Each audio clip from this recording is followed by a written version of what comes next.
B plus test series में आपका स्वागत है। इस वीडियो में हम 1857 के विद्रोह पर चर्चा करेंगे। हम इस विद्रोह की बनावट को देखेंगे, जो ईस्ट इंडिया कंपनी के खिलाफ पहला संगठित विरोध था। ये विद्रोह 100 साल तक लगातार शोषण का एक सामूहिक विस्फोट था। इसके कारणों में एडमिनिस्ट्रेटिव, पॉलिटिकल, सामाजिक, धार्मिक और आर्थिक दबाव शामिल थे। पॉलिटिकल नाकामियों में डॉक्ट्रिन ऑफ लैप्स और मिसगवर्नेंस के आधार पर अवध पर कब्जा करना शामिल था। एडमिनिस्ट्रेटिव वजहों में भारतीयों को ऊंचे पदों से बाहर रखना और पारंपरिक अथॉरिटीज का खत्म होना शामिल था। आर्थिक गिरावट के इस चक्र में धन का नुकसान, परमानेंट सेटलमेंट जैसे शोषण वाले लैंड रेवेन्यू सिस्टम और हैंडीक्राफ्ट का विनाश शामिल था, जिसके कारण बड़े पैमाने पर गरीबी फैल गई।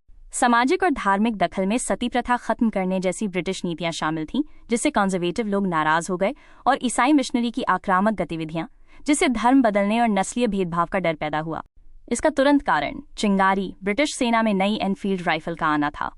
अफवाहें फैली कि कारतूसों में गाय और सूअर की चर्बी लगी हुई थी, जिससे हिंदू और मुस्लिम दोनों सैनिकों की धार्मिक भावनाओं का उल्लंघन हुआ। विद्रोह 24 अप्रैल 1857 को शुरू हुआ, जब सिपाहियों ने कारतूस इस्तेमाल करने से मना कर दिया।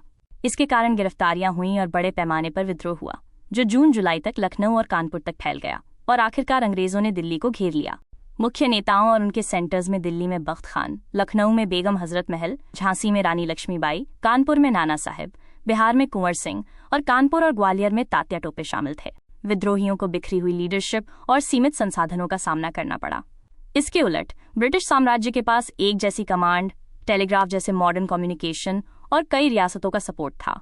1858 का government of India act east India company से ब्रिटिश क्राउन को पावर ट्रांसफर करता है। इसने भारत के लिए सेक्रेटरी ऑफ स्टेट का पद बनाया और रियासतों के लिए डॉक्ट्रिन ऑफ लैप्स को खत्म कर दिया।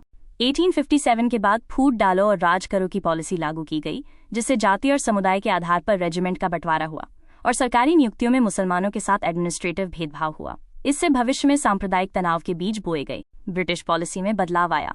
एडमिनिस्ट्रेटिव कंट्रोल ब्रिटिश क्राउन के पास चला गया। रियासतों के लिए पॉलिसी स्टेटस को बनाए रखने की हो गई और आर्मी को कम्युनिटी के आधार पर फिर से बनाया गया। सामाजिक तौर पर पारंपरिक मामलों में दखल न देने की पॉलिसी थी। 1857 का विद्रोह भले ही सेना ने कुचल दिया था, लेकिन ये एक बड़ी सोच की जीत थी। इसने राष्ट्रवाद के बीज बोए और आज़ादी की लड़ाई का सबसे बड़ा प्रतीक बन गया, जिससे ब्रिटिश साम्राज्य की कमजोरी का पता चला। कुल मिलाकर 1857 कोई अंत नहीं था, बल्कि 1947 की ओर पहला जरूरी कदम था। इसने भारत के प्रति ब्रिटिश नीतियों के विकास में एक साफ विभाजन रेखा खींची और ये 100 साल के स्थानीय विद्रोहों का नतीजा था। ये video B plus test series द्वारा बनाया गया है, जो इंडियन रेलवे और सरकारी एग्जाम के लिए आपका सबसे भरोसेमंद डिजिटल स्टडी पार्टनर है। ज्यादा स्टडी मटेरियल और टेस्ट सीरीज के लिए प्ले स्टोर से B plus test series app download करें। आज ही अपनी सफलता की शुरुआत करें। अपना फ्री मॉक टेस्ट दें और फर्क महसूस करें। QR कोड स्कैन करें या B plus test series app download करें और पढ़ाई का आनंद लें।